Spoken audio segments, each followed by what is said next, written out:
The truth about inflation nobody tells you. You hear the word inflation everywhere. In the news, in conversations, in everyday life, when prices quietly rise. But most people don't truly understand what inflation is doing to them. They don't study it. They don't analyze it. They just feel it. They feel it when groceries cost more than last year, when transportation becomes heavier on the budget, when money suddenly feels smaller. And here is the uncomfortable truth.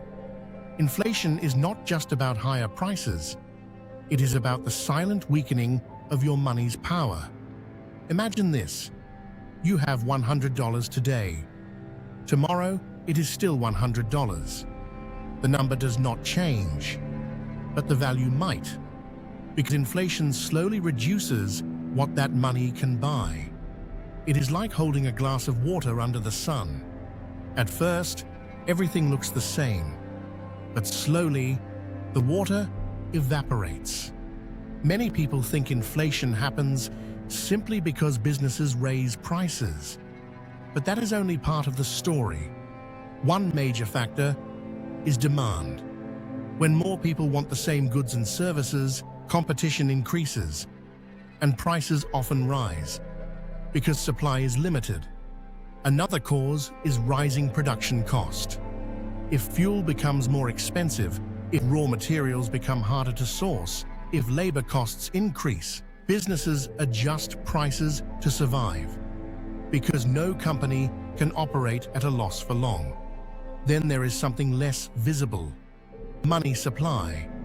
When more money circulates in an economy, each unit of money can lose a bit of its value.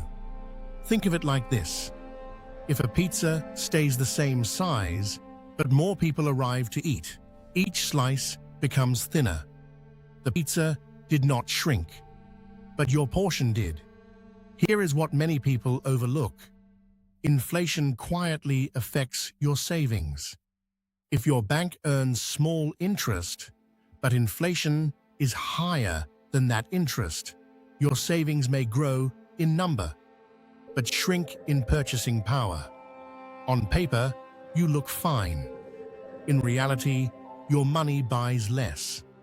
That is why many financial experts emphasize growth. Not because investing is guaranteed, but because over long periods, some assets have historically grown faster than inflation. Saving money is important. It creates stability. It creates discipline.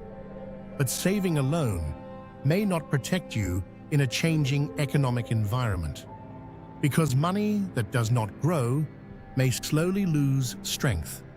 Some people believe salary increases will solve inflation. But here is the hidden gap. If your income grows slower than inflation, you are not truly advancing. You are simply keeping up, or sometimes quietly falling behind. This is the income-inflation gap, and most people never calculate it. Is inflation always bad? Not necessarily. Moderate inflation is considered normal in growing economies. It encourages spending. It supports business expansion. It keeps economic movement alive. But when inflation rises too quickly, it creates instability, uncertainty, stress, pressure on everyday life. So what does this mean for you? You cannot control inflation, but you can control your response to it. Focus on increasing your earning ability. Understand how assets work. Develop skills that grow with the economy. Think beyond simply saving money, because inflation does not knock loudly at your door. It does not announce itself dramatically.